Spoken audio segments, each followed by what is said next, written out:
Black and heavy is the skyscapes most of the days.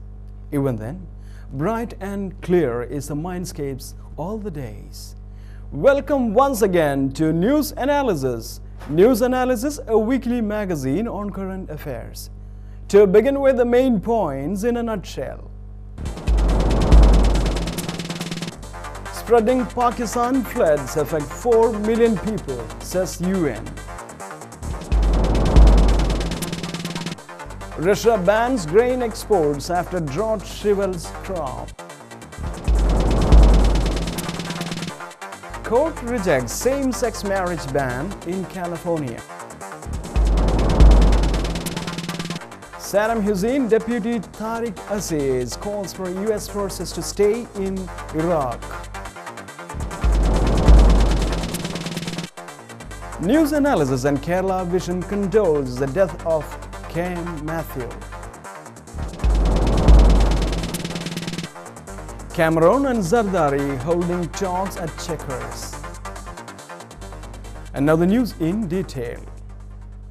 Spreading Pakistan floods affect 4 million people, says UN.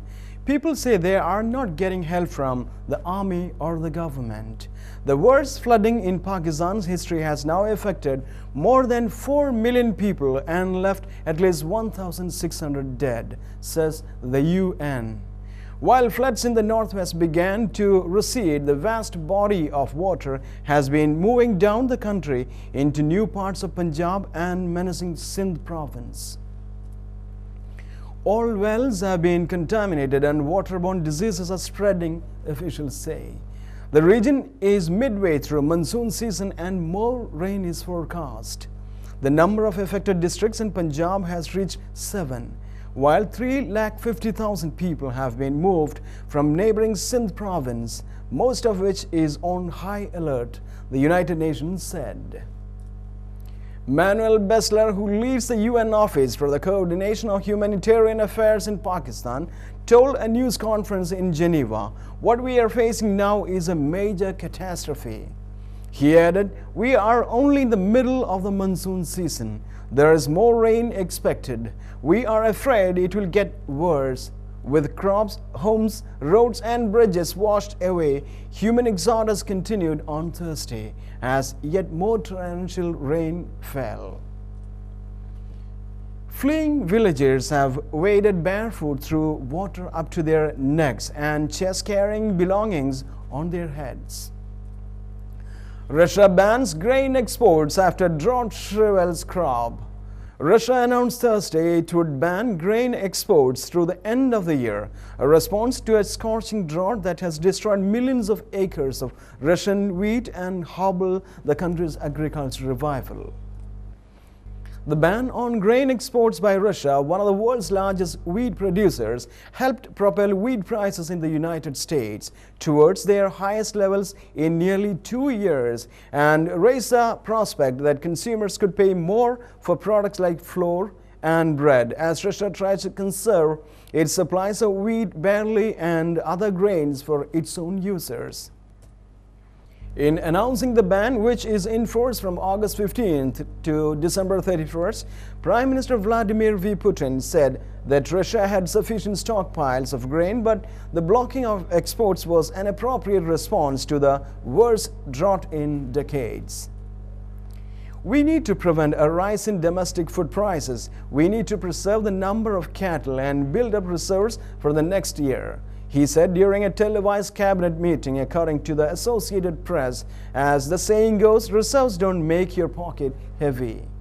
Russia's agricultural output, once the victim of chronic shortages during the Soviet era because of the unwieldy bureaucracy and failed farm policies, had grown as the country privatized old collective farms and gained force as a food exporter.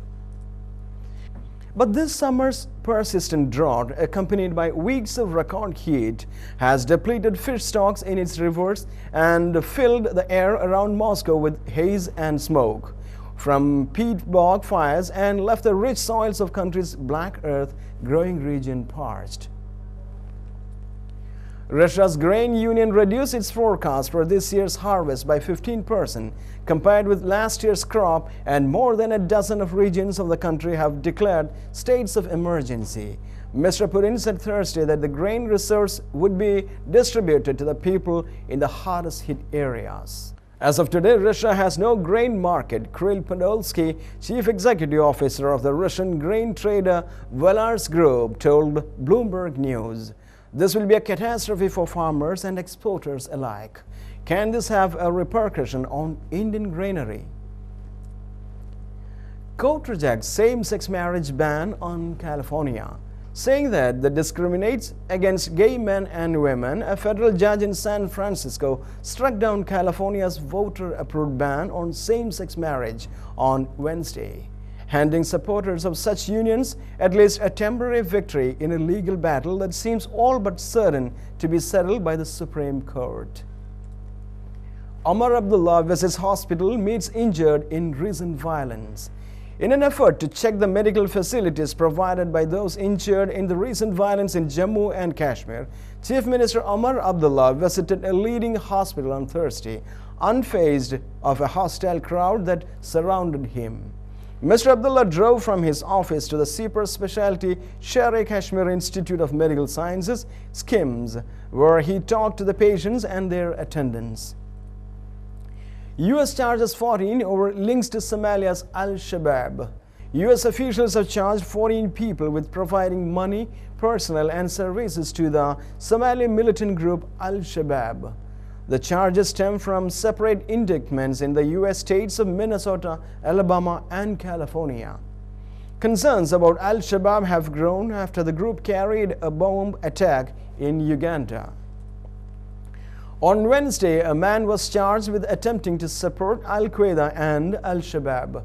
Prosecutors said Shakir Masri of Chicago had sought to travel to Somalia to join Al-Shabaab, which the US and UK consider a terrorist group. The indictments unsealed on Thursday make reference to 4 specific individuals as well as a group of 10 men charged with providing resources to Al-Shabaab, which has close ties to Al-Qaeda. In 2 separate indictments, prosecutors charged Shafiq Hamami, a former resident of the U.S. state of Alabama, and Jahad Sharwan Mustafa, formerly of California, with providing material support to Al-Shabaab. In the District of Minnesota, prosecutors unsealed an indictment charging Amina Farah Ali and Hawa Muhammad Hassan with providing funds to the Somalia-based militant group. Both defendants, who are naturalized citizens, were arrested on Thursday. The 2 are accused of having raised money in Somali communities in the US and Canada, telling people the funds would help the poor and needy in Somalia. Saddam Hussein deputy Tariq Aziz calls for US forces to stay in Iraq. Saddam Hussein's most loyal deputy, Tariq Aziz, has accused Barack Obama of leaving Iraq to the wolves by pressing ahead with withdrawal combat troops in the face of festering instability and a surge in violence. In his first interview since he was captured shortly after the fall of Baghdad more than 7 years ago, Iraq's former deputy prime minister and longtime face to the world said the United States would cause the death of Iraq if it continued to withdraw its combat forces. "We are all victims of America and Britain," he told The Guardian from his prison cell in Baghdad. "They killed our country in many ways. When you make a mistake, you need to correct a mistake, not leave Iraq to its death." Speaking only days after Obama confirmed that the US would be ending its combat mission in Iraq this month with the withdrawal of thousands of troops, Aziz said the country was in worse state than before the war.